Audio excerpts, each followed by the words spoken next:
Why, say there, young Timmy, what's wrong? I didn't turn in a test in on time, so my teacher failed me. Sounds like you could have used the school email. School email? What's that? Come on, I'll show you. All right.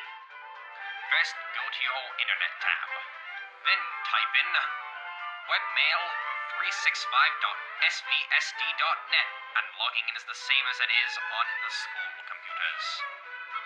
To create a new email, just click on the plus sign in the top left corner. Find out who you want to send it to, and then go ahead and write up your email. Just be careful what you say, because all the student emails are in fact archived. And to find other students, just put in their username -student at svsd.net. See how easy that was, Timmy? I hope you'll learn next time.